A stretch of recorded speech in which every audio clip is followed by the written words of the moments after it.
नमस्कार। बहुत स्वागत है आप सभी दर्शकों का मिथुन राशि के लिए जनवरी 2025 राशिफल के इस वीडियो में। सभी दर्शकों को नूतन वर्ष 2025 की बहुत बहुत शुभकामनाएं। आगामी माह जनवरी 2025 आप सभी दर्शकों के लिए कैसा रहेगा, इसी का विश्लेषण करेंगे इस वीडियो में। इस वर्ष से मासिक राशिफल के वीडियो में मैं 5 नए आयाम जोड़ रहा हूँ। पूर्व से चले आ रहे टॉपिक्स स्वास्थ्य, धन, प्रॉपर्टी, शिक्षा, लव रिलेशंस, विवाह, दाम्पत्य सुख, भाग्य, विदेश, धर्म, अध्यात्म, स्पिरिचुअलिटी, इन पर तो चर्चा करेंगे ही, साथ ही 5 नए टॉपिक्स जोड़ेंगे। हाउसवाइफ्स के लिए कैसा रहेगा, सीनियर सिटीजन्स के लिए कैसा रहेगा, पॉलिटिक्स, कला जगत और शेयर मार्केट से जुड़े हुए जातकों के लिए कैसा रहेगा, इन सब बातों पर भी चर्चा करेंगे।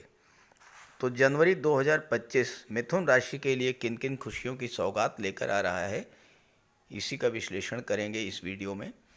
ये विश्लेषण आपकी चंद्र राशि के आधार पर किया जा रहा है और वीडियो के अंत में मैं आपको कुछ उपाय भी बताऊंगा।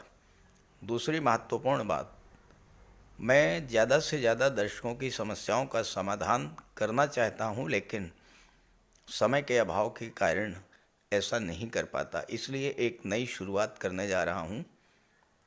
अगर आपसे फ़ोन से संपर्क नहीं हो पाता है, आप अपनी date of birth, time, place और अपनी समस्या कमेंट बॉक्स में लिखें। मैं आपको कुछ रेमेडीज़ बताऊंगा, उन उपायों को करके आप अपनी समस्या से राहत पा सकते हैं, लेकिन ये उपाय आपको लंबे समय तक करने पड़ेंगे, पूरी आस्था के साथ करने पड़ेंगे। ये सेवाएं बिल्कुल निःशुल्क हैं और अगर कोई आपसे मेरे नाम से पैसे मांगता है तो भूल करके भी पैसे मत दीजिएगा। वो स्कैम हो सकता है, वो फ्रॉड हो सकता है। आइए अब वीडियो शुरू करते हैं। मिथुन राशि के लिए 2025 की शुरुआत बहुत ही श्रेष्ठ ग्रह गोचर के साथ हो रही है। मिथुन राशि के स्वामी हैं बुध और लगभग सभी ग्रह आपके राशि के स्वामी को सपोर्ट करते हैं, मंगल और चंद्रमा को छोड़ करके। जनवरी 2025 में मिथुन राशि के जातकों की गोचर कुंडली में 3 परिवर्तन होंगे। पहला परिवर्तन होगा मंगल का। मंगल जो कि धन के भाव में बैठे हुए हैं कर्क राशि में, 21 जनवरी तक वक्री अवस्था में रहेंगे। यहाँ उच्च के समान फल देंगे, लेकिन 21 जनवरी को आपके लग्न में आ जाएंगे और वक्री अवस्था में ही गोचर करेंगे। देवगुरु 12वें भाव में वक्री अवस्था में गोचर कर रहे हैं और एक भाव पीछे यानी एकादश भाव का भी फल दे रहे हैं। केतु चौथे भाव में है। बुध का गोचर छठे भाव में है। 4 जनवरी को बुध सप्तम में आ जाएंगे। यहाँ पर सूर्य के साथ बुधादित्य राजयोग बनेगा। 14 जनवरी को सूर्य अष्टम में आ जाएंगे और 24 जनवरी को बुध अष्टम में आ जाएंगे। शुक्र शनि की युति भाग्य भाव में बनी है और राहु कुंडली के दशम भाव में गोचर कर रहे हैं। ये तो है ग्रह गोचर जनवरी का। अब आइए समझते हैं कि इसका फल क्या होगा।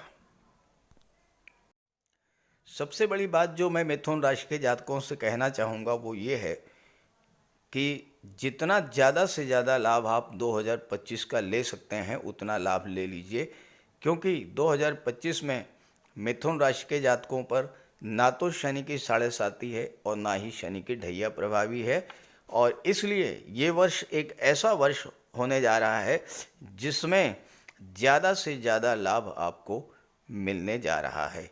तो सबसे पहले बात कर लेते हैं स्वास्थ्य कैसा रहेगा आपका। देखिए, लग्न भाव से स्वास्थ्य का विचार किया जाता है। लग्न भाव के स्वामी हैं बुध और बुध 4 जनवरी तक छठे भाव में हैं। छठा भाव रोगों का होता है, तो 4 जनवरी तक स्वास्थ्य का थोड़ा ध्यान रखना पड़ेगा।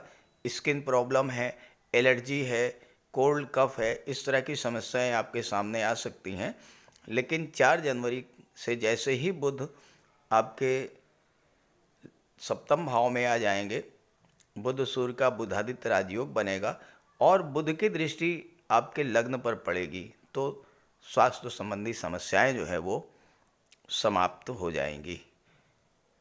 हालांकि 21 जनवरी को मंगल वक्री अवस्था में आपकी कुंडली के लग्न भाव में आ जाएंगे, तो थोड़ा सा ध्यान रखना पड़ेगा, खास करके वो लोग जो कि ओल्ड एज के हैं, जो सीनियर सिटीजन्स हैं, उनको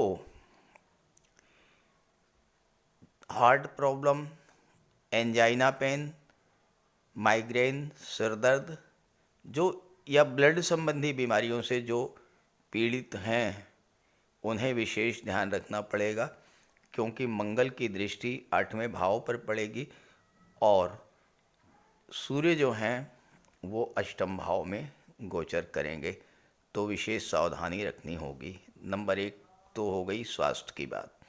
अब आइए आपकी आर्थिक स्थिति कैसी रहेगी। देखिए, कुंडली का जो 11वां भाव है वो आपकी इनकम को दर्शाता है। दूसरा भाव जो होता है ये आपके संचित धन को दर्शाता है। अगर 11वें भाव का यानी लाभ का स्वामी धन के भाव में गोचर करे तो महाधनी योग बनाता है। 11वें भाव के स्वामी मंगल हैं और मंगल 21 जनवरी तक धन के भाव में गोचर करेंगे, तो मंगल महाधनी योग बना रहे हैं। दूसरी बात, मंगल उच्च के होकर के धन के भाव में गोचर कर रहे हैं, तो इस समय आपको पैतृक संपत्ति का लाभ मिल सकता है, गुप्त धन की प्राप्ति हो सकती है, कोई डूबा हुआ पैसा, रुका हुआ पैसा आपको मिल सकता है। साथ ही साथ मंगल आपके सोर्स ऑफ इनकम को बढ़ाएंगे, आय को स्रोतों को बढ़ाएंगे। और जो जातक रियल इस्टेट से जुड़े हुए हैं, चूँकि मंगल की सीधी दृष्टि 8वें भाव पर पड़ रही है और मंगल भूमि के कारक हैं, मिथुन राशि के वो जातक जो रियल इस्टेट से जुड़े हैं, प्रॉपर्टी डीलिंग का कार्य करते हैं, किसी भी तरह के निर्माण कार्य से जुड़े हैं, ऑटोमोबाइल सेक्टर से जुड़े हैं, जो जातक chemical products, medicines, metals, minerals का व्यापार व्यवसाय करते हैं, या जो मेडिकल और सर्जरी से जुड़े हुए हैं, गेम्स और स्पोर्ट्स से जुड़े हैं, ऐसे जातकों के लिए इस समय धन प्राप्ति के नए नए अवसर प्राप्त होने जा रहे हैं। दूसरी बात, आपकी कुंडली के 10वें भाव में राहु का गोचर है और राहु की दृष्टि धन के भाव पर पड़ रही है। अचानक से धन लाभ का बहुत बड़ा योग बन रहा है। शुक्र शनि की युति भाग्य भाव में बनी हुई है और शुक्र 12वें भाव के स्वामी हैं, तो विदेशों से भी धन लाभ का योग बन रहा है। और देवगुरु 12वें भाव में वक्री अवस्था में गोचर कर रहे हैं, एकादश भाव का भी फल देंगे। 11वें भाव पर मंगल का भी प्रभाव है, गुरु का भी प्रभाव है और शनि की भी दृष्टि है। शनि मार्गी हो चुके हैं, इसलिए जनवरी के माह में आपके सोर्स ऑफ इनकम बढ़ेंगे, आपकी इनकम बढ़ेगी, धन का संचय होगा, प्रॉपर्टी का लाभ मिलेगा और आपका बैंक बैलेंस बढ़ेगा। कुंडली का जो 5वां भाव होता है ये संतान, शिक्षा, लव, रोमांस, इन सब को शो करता है। और छात्रों के लिए जो जनवरी का महीना है ये ज़बरदस्त लाभ देने वाला है, क्योंकि पंचम के स्वामी शुक्र हैं जो कि भाग्य के भाव में बैठे हुए हैं। शुक्र एक तो बहुत ही शुभ ग्रह हैं, दूसरे अपने मित्र की राशि में हैं, अपने मित्र के साथ गोचर कर रहे हैं, तो छात्रों के लिए ये समय बेहद अनुकूल है। आप एक तरह से ये समझें कि छात्रों के लिए गोल्डन पीरियड है जनवरी 2025। आपका कोई एग्ज़ाम, कोई इंटरव्यू इस गोचर काल में पड़ता है तो सफलता का प्रबल योग बनता है। उच्च शिक्षा के लिए विदेश जाना चाहते हैं तो बहुत अच्छा योग बन रहा है, क्योंकि शुक्र 12वें भाव के स्वामी हैं। शिक्षा को लेकर के कोई बहुत महत्वपूर्ण निर्णय आप 4 जनवरी के बाद लेंगे, क्योंकि बुध 7वें भाव में केंद्र में होंगे, बुध की दृष्टि आपके लग्न पर पड़ेगी, बुध आपकी बौद्धिक क्षमता, निर्णय क्षमता को बढ़ाएंगे, तो शिक्षा को लेकर कोई बहुत महत्वपूर्ण निर्णय आप इस समय ले सकते हैं। जहाँ तक लव रिलेशंस की बात है, उसके लिए भी ये समय बेहद अनुकूल है, क्योंकि सप्तम के स्वामी, पंचम के स्वामी जो हैं वो नवम भाव में बैठे हैं, एक त्रिकोण के स्वामी दूसरे त्रिकोण में बैठे हुए हैं, तो भाग्य भी आपका साथ देगा। इस समय आप अपने लव पार्टनर से किसी तरह का कोई प्रपोज़ल अगर आप रखते हैं तो वो बहुत ही फ्रूटफुल होगा। आप अपने रिलेशंस को मैरिज में कन्वर्ट कर सकते हैं, क्योंकि आपके लग्न के स्वामी सप्तम भाव में गोचर कर रहे हैं। जब भी सप्तम भाव में शुभ ग्रह का गोचर होता है, विवाह का योग बनता है। जहाँ तक दाम्पत्य जीवन की बात है, दाम्पत्य जीवन भी आपका सही ठीक रहेगा। बस 14 जनवरी तक थोड़ा सा आपको अपने अहंकार पर, अपने ईगो पर कंट्रोल रखना पड़ेगा। आप दूसरों की बात भी सुनिए, केवल अपनी ही बात मत कहिए, सामंजस्य बना करके चलना सीखिए। दाम्पत्य जीवन में किसी तरह की कोई समस्या नहीं होगी। 7वें भाव के स्वामी जो हैं देवगुरु बृहस्पति हैं, जो कि 12वें भाव में बैठे हुए हैं। तो इस समय जो लोग बिजनेसमैन हैं उनके लिए भी समय बहुत अच्छा है। विदेशों से ज़बरदस्त लाभ का योग भी बन रहा है। इस गोचर काल में चूंकि सूर्य तीसरे भाव के स्वामी हैं और तीसरा भाव टूर एंड ट्रेवल्स का होता है और 7वां भाव आपके दाम्पत्य सुखों का होता है, तो आप अपने जीवन साथी के साथ कहीं घूमने के लिए भी जा सकते हैं, या आपके जीवन साथी कहीं रिश्तेदारी में किसी फंक्शन में जा सकती हैं। और साथ ही साथ ये है कि बुध जैसे ही 4 जनवरी को सप्तम भाव में आएंगे, दाम्पत्य जीवन की समस्या अगर कोई पहले से चल रही थी तो उस समस्या को भी सुलझा लेंगे, क्योंकि लग्न के स्वामी केंद्र में हैं और दाम्पत्य सुखों के कारक शुक्र त्रिकोण के भाव में हैं। तो लव रिलेशंस के लिए और दाम्पत्य जीवन के लिए बेहद अनुकूल है। हालांकि जीवन साथी के स्वास्थ्य का थोड़ा ध्यान रखना पड़ेगा, क्योंकि 7वें भाव के स्वामी 12वें भाव में बैठे हैं, तो 12वां भाव जो है ये अस्पताल का होता है। लेकिन एक बात ये भी है कि खर्च भी बढ़ेंगे, आप अपने जीवन साथी पर खर्च भी करेंगे। और अगर आप महिला हैं, हाउसवाइफ हैं, तो इस समय काफ़ी पैसा आप अपने ऊपर खर्च करेंगी, अपनी सुख सुविधा सौंदर्य को बढ़ाने वाले साधनों पर, कपड़ों पर, जेवर पर, परफ्यूम्स है, कॉस्मेटिक्स है, श्रृंगार प्रसाधन है, इन सब चीज़ों पर आपका धन खर्च होगा। भाग्य, कैरियर और नौकरी, इसका विचार किया जाए तो 9वें भाव से भाग्य का, 10वें भाव से कैरियर का और 6ठे भाव से नौकरी का विचार किया जाता है।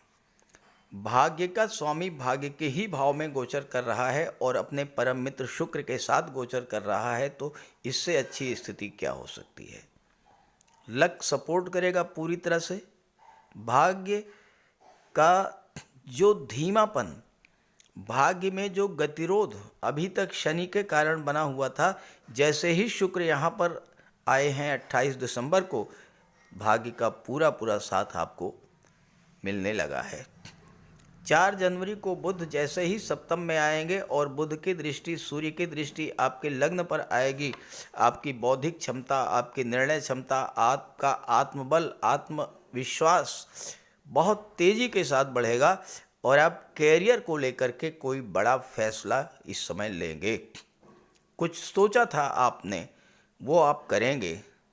शनि जो हैं ये 8वें भाव के स्वामी होकर के भाग्य के भाव में गोचर कर रहे हैं। रियल एस्टेट से आप जुड़ करके बहुत अच्छा पैसा कमा सकते हैं, प्रॉपर्टी डीलिंग का कार्य कर सकते हैं, ऑटोमोबाइल सेक्टर में जा सकते हैं, या माइंस मिनरल्स का काम कर सकते हैं, शुक्र जो है 5वें भाव के स्वामी होकर के 9वें भाव में है। कला और साहित्य के क्षेत्र में आप कैरियर बनाने के लिए प्रयास करेंगे, बहुत अच्छी सफलता मिलेगी। नए कैरियर की आप शुरुआत कर सकते हैं। जहाँ तक नौकरी की बात है, 6ठे भाव के स्वामी जो हैं वो मंगल है और मंगल धन के भाव में बैठे हुए हैं। जो लोग नौकरी में हैं उनको धन तो प्राप्त होगा ही। 21 जनवरी को जैसे ही मंगल आपके लग्न में आएंगे और लाभ के स्वामी हैं, अष्टम के स्वामी हैं, नौकरी का लाभ मिलना शुरू हो जाएगा। 21 जनवरी के बाद आपको कहीं ना कहीं कोई नौकरी, कोई रोज़गार अगर आप एफर्ट कर रहे हैं तो आपको सफलता मिलेगी। खास करके मेडिकल के क्षेत्र में, सर्जरी के क्षेत्र में आप अपना खुद का कोई बिजनेस शुरू कर सकते हैं। कोई मेडिकल स्टोर, कोई पैथोलॉजी लैब, कोई क्लिनिक, कोई डिस्पेंसरी, इस तरह का कार्य आप इस समय कर सकते हैं। गुरु की दृष्टि 6ठे भाव पर पड़ रही है। गुरु विदेश के भाव में बैठे हैं, तो एफर्ट करेंगे तो आपको किसी मल्टीनेशनल कंपनी में, किसी विदेशी कंपनी में भी नौकरी मिल सकती है। हालांकि 10वें भाव में राहु बैठे हैं तो थोड़ा सा अप डाउन तो करेंगे, लेकिन इस समय अगर आप अपने करियर को विदेश से जोड़ करके चलेंगे, और राहु जो हैं ये ऑनलाइन एक्टिविटीज़ के भी कारक होते हैं, ऑनलाइन प्लेटफॉर्म से विदेशों से जुड़ करके अपना काम शुरू करेंगे तो आपको विशेष सफलता इस समय मिलेगी। राहु 10वें भाव में है। राहु से ज़्यादा चतुर चालाक कोई ग्रह नहीं होता। आपको चतुर चालाक तो बनाएंगे लेकिन भ्रम भी पैदा करेंगे। 10वें भाव के स्वामी 12वें भाव में बैठे हैं तो विदेश में कैरियर बनाने का सबसे बढ़िया अवसर है। राहु आपके जीवन में परिवर्तन लेकर के आएंगे। आप जॉब बदलेंगे या कुछ नया करेंगे। 8वें भाव के स्वामी 9वें भाव में बैठे हैं तो परिवर्तन से आपको लाभ मिलेगा। 8वां भाव परिवर्तन का होता है। परिवर्तन से आपको लाभ मिलेगा। कुछ नया करने की सोचेंगे, कुछ नया करेंगे और आप अपने कार्य क्षेत्र का विस्तार भी करेंगे। किसी विदेशी कंपनी, किसी मल्टीनेशनल कंपनी में भी जॉब मिलेगी, लेकिन एक हल्की सी असंतुष्टि बनी रहेगी क्योंकि गुरु जो हैं वो 12वें भाव में गोचर कर रहे हैं। बात की जाए व्यापार व्यवसाय की तो बिजनेसमैन के लिए तो जनवरी का महीना ज़बरदस्त लाभ की स्थिति लेकर के आ रहा है। 4 जनवरी को बुध यहाँ पर आ जाएंगे। बुध व्यापार के कारक हैं, लग्न पर दृष्टि डालेंगे। व्यापार का कारक, व्यापार का स्वामी जब व्यापार के ही भाव में गोचर करेगा तो बिजनेस में ग्रोथ तो होनी ही होनी है। और यहाँ पर 14 जनवरी तक सूर्य हैं जो कि व्यापार व्यवसाय को चमका देंगे। लेकिन इस महीने आपको बिजनेस टूर्स करने पड़ेंगे, यात्राएं करनी पड़ेंगी। 14 जनवरी तक सूर्य 3रे भाव के स्वामी होकर के 7वें भाव में गोचर कर रहे हैं। बुध सूर्य का बुधादित्य राजयोग बनेगा। आपकी डेली इनकम बढ़ेगी, आपकी प्रॉफिट बढ़ेगा, नए पार्टनर आपको मिल सकते हैं। और 7वें भाव के स्वामी 12वें भाव में हैं तो विदेशी व्यापार से आपको लाभ मिलेगा, एक्सपोर्ट इंपोर्ट से लाभ मिलेगा। हाउसवाइफ की बात करें, ये महीना ऐसा है कि आपको कहीं ना कहीं ट्रेवल पर जाना पड़ेगा। 4थे भाव का स्वामी 4 जनवरी को जब 7वें भाव में आएगा तो आपके सुखों में वृद्धि होगी, दाम्पत्य सुखों में वृद्धि होगी। और चूंकि 7वें भाव का स्वामी 12वें भाव में बैठा है तो खर्च होगा। आप अपने सुखों पर धन खर्च करेंगी। आप अपने लिए designer dresses, cosmetics, perfumes, ornament, jewellery, आभूषण, श्रृंगार प्रसाधन, इन सब चीज़ों पर धन खर्च होगा। कहीं घूमने के लिए पिकनिक स्पॉट पर जा सकते हैं, टूरिस्ट प्लेस पर जा सकते हैं अपने परिवार के साथ, और कहीं किसी फंक्शन में भी आपको जाना पड़ सकता है। लेकिन सूर्य 14 जनवरी तक रहेंगे तो अपने ईगो पर, अपने क्रोध पर थोड़ा सा नियंत्रण रखना होगा। खाने पीने पर भी ध्यान रखना होगा। फैट बढ़ सकता है, पाचन तंत्र संबंधी समस्या हो सकती है, इसका ध्यान रखें। सीनियर सिटीजन के लिए पूरा माह बहुत अच्छा है। 14 जनवरी के बाद सूर्य जब अष्टम में आ जाएंगे तो स्वास्थ्य का थोड़ा ध्यान रखिएगा, क्योंकि 21 जनवरी को मंगल की दृष्टि भी पड़ रही है। ख़ास करके वो जातक जो कि ओल्ड एज के हैं और हार्ट संबंधी प्रॉब्लम है, एंजाइना पेन है या ब्लड संबंधी कोई समस्या है, तो उन्हें विशेष सावधानी बरतनी पड़ेगी।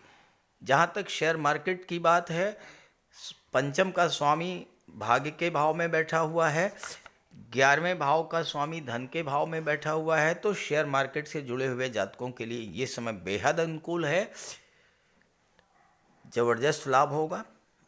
लेकिन मंगल की दृष्टि 5वें भाव पर पड़ेगी। मंगल जल्दबाजी के कारक होते हैं, तो जल्दबाजी में किसी तरह का कोई बड़ा निवेश करने से बचना होगा।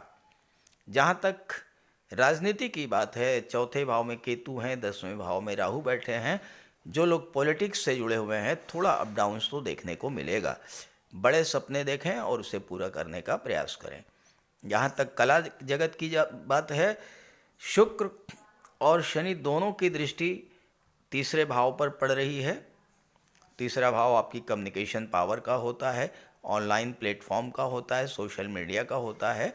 तो जो लोग कला जगत से जुड़े हुए हैं, सिनेमा जगत, ग्लैमर इंडस्ट्री, इन सब क्षेत्रों से उनके लिए समय बहुत बेहतर है। और विदेश जाने के लिए तो बहुत ही अच्छा योग बन रहा है।